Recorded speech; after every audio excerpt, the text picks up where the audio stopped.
I got to cover a lot of stuff with you, but I got to start with the TikTok bill. It's not before you yet. It will be voted on the House tomorrow. I expect it to pass overwhelmingly. When it gets to the Senate, will Senator Tom Cotton support banning or forcing the sale of TikTok from the Chi-Coms? Yes, Hugh, of course. There's a lot of different bills to regulate TikTok in this country, but clearly what Congressman Gallagher and his counterparts in the House have done has gotten the widest consensus, and it gets the job done. It's not a ban of TikTok per se. It simply insists that ByteDance, which is a Chinese company that is wholly controlled and influenced by the Chinese Communist Party, must divest TikTok, and it gives them 5 or 6 months to do so. And I'm confident there are many American companies and wealthy investors who would line up for the opportunity to buy TikTok to make sure it's owned by Americans who are not going to exploit your data for their own purposes or turn it into a propaganda tool of Chinese communism. And Hugh, I think last week when this bill passed committee by a vote of 50-0, which is pretty remarkable, we got a small glimpse and foretaste of what Chinese communists could do with TikTok. TikTok sent push notifications to its users' phones, urging them to call Congress to oppose this bill. Well, Hugh, what do we think TikTok would do if, say, President Trump next year wanted to impose new tariffs on China that would be crippling to the Chinese economy, or at a moment of heightened tensions and potential conflict around Taiwan? This is the exact kind of propaganda risk that I and others have warned about with TikTok for years. So I expect a very large vote in the House tomorrow, and I would urge Chuck Schumer to promptly bring that bill to the floor and pass it so we can get on with the process of forcing a Chinese communist-dominated company to divest from TikTok. If Senator Schumer were not in any way compromised by TikTok money or by colleagues in his conference who are compromised by TikTok money, how quickly could the House bill get to a vote on the floor of the Senate? Well, Hugh, I suspect that we'd have to go the long way, or the hard way, as we sometimes call it, because we have a few senators who are dug in, and they would drag down all the procedures they could. But again, Hugh, the stakes are so high that it's worth taking that time. In short, basically, it would require Senator Schumer probably to file a motion one Tuesday, have a first vote on a Thursday, and then come back the next week, and you'd look at passing that on, say, like Tuesday or Wednesday. And you could do stuff, obviously, in the meantime on the Senate floor in addition to that legislation. But that's what we call the long way or the hard way. It typically takes about 4 Senate business days. Again, you can do other things. Even if you couldn't, though, it's essential that we take action to get this propaganda tool out of the hands of the Chinese Communist Party. Yeah, people should call Senator Schumer and be very polite, 202-224-3121, and urge him to please bring this. This is an important national security issue. It's about my grandchildren. It's about Senator Cotton's kids.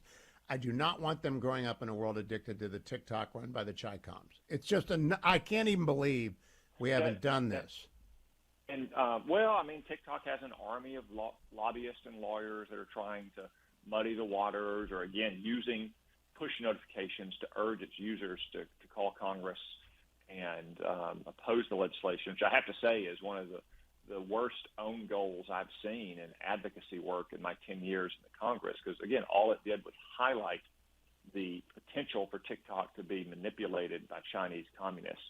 But, you know, Hugh, it's not just a threat to the United States directly and to our rivalry with China. You saw also last fall what it meant for anti-Semitism in this country. Yes. TikTok continued to promote the most vile kinds of anti-Semitism and anti-Zionism, to blame Israel for the most vicious attack on Jews since the Holocaust.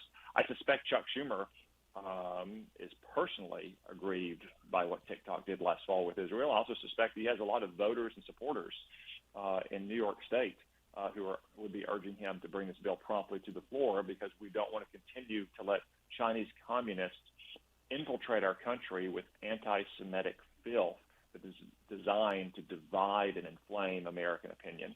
This is really such an easy vote, and it should move through, and it should happen.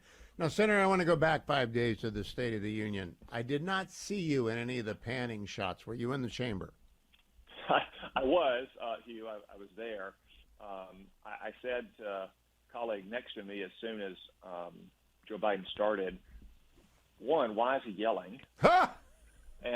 And two, why is he talking so fast? I think it's clear that President Biden thought that he needed to go in and be super amped up to dispute all the very valid concerns about his age and infirmity.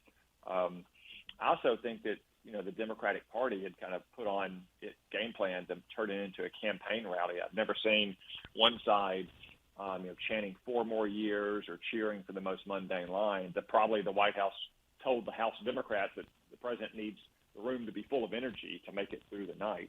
But beyond those oddities of the delivery, Hugh, what you just saw is more of the old school ideological liberalism that is really what's causing Joe Biden's poll numbers to tank. Sure, people know that he's old and infirm, but what they really dislike is the liberal policies that have made their lives so much harder, made the standard of living lower.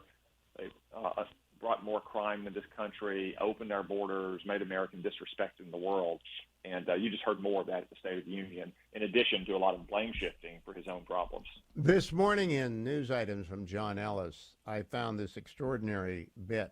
The 7 swing states most likely to decide the 2024 presidential election are facing more economic misery than the rest of the U.S., adding an obstacle to President Joe Biden's reelection campaign. The Bloomberg Economic Misery 2 Index, an analysis of cumulative inflation rates over 4 years, plus the latest unemployment rate, illustrates how differing economic conditions across the United States can impact the electoral vote. The index is higher in the battleground states of Arizona, Georgia, Michigan, Nevada, North Carolina, Pennsylvania, and Wisconsin than in those that reliably vote either Republican or Democrat in presidential election. Maybe that's why he was yelling so much, Senator, but I said on air, and I'll say it again, I've watched between 40 and 50 of these. That's the only time I've ever been disturbed. I've been inspired. I've been disappointed. I have been alarmed at the ability of the Bill Clinton people to deliver a speech like that. I've never been disturbed. I don't think President Biden is up to this job for 4 more years. I don't think he's up to it right now. Do you think other people on the other, in your colleagues in the Senate, did they feel sorry for him? Because he really was just shouting.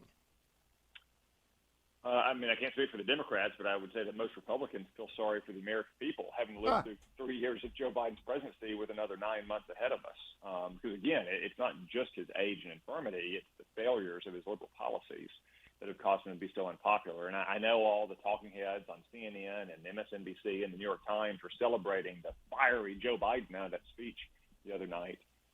Again, I think they got their talking points from the White House to try to allay the ongoing concerns about Joe Biden's ability to campaign and certainly to govern for 4 more years. Well, as you've seen from the polling since the speech Thursday night, it was one of the most poorly received State of the Unions ever.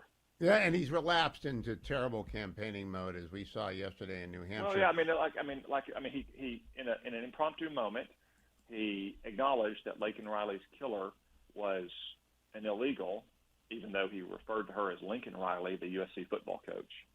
And then the next day at Air Force One, he was challenged on that because you had a bunch of lefties, of all things, offended that he had described a murderer as illegal. And the next day he said, well, technically he's not supposed to be here.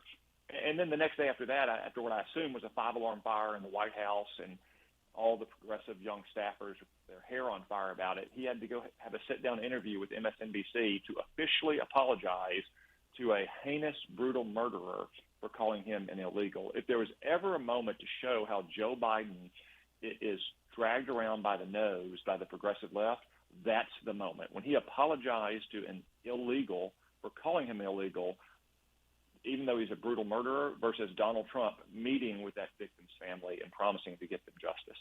Now, Senator, I want to do some breaking news with you. Headline at the Wall Street Journal. Consumer prices rose 3.2% from a year earlier in February. That is much stronger than was expected. We are not beating inflation. No, we're not, Hugh. There's a time when the Democrats would say, well, if you squint really hard and you look from a certain angle and you exclude food and fuel because they're volatile and decide who needs to eat or go anywhere, inflation is getting under control. Well, now you have those headline numbers, and I haven't seen the exact reports, but for months, so-called core inflation has been even higher. Yeah, it's 3.8%. Core inflation is exactly. 3.8%. And the reason you do that is, granted, food and gas in particular can be more volatile. But Other prices tend to show you whether or not inflation has sunk deep into the economy, and it has. If it is at 3.8%, as you say, Hugh, that's almost double what the Federal Reserve's target rate is.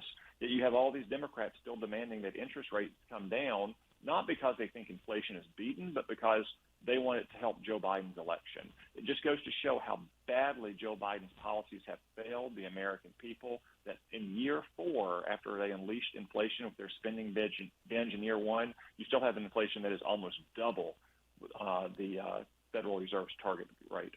Senator Tom Cotton, thank you for joining me this morning. Good luck on helping Chuck Schumer see the light and get the TikTok ban done next week, and spreading the message about inflation. We have not beaten it. We are not going to get lower interest rates. The president has sent up a budget that is absurd, including a 0.9% increase in defense spending instead of what we need. Thank you, Senator Cotton.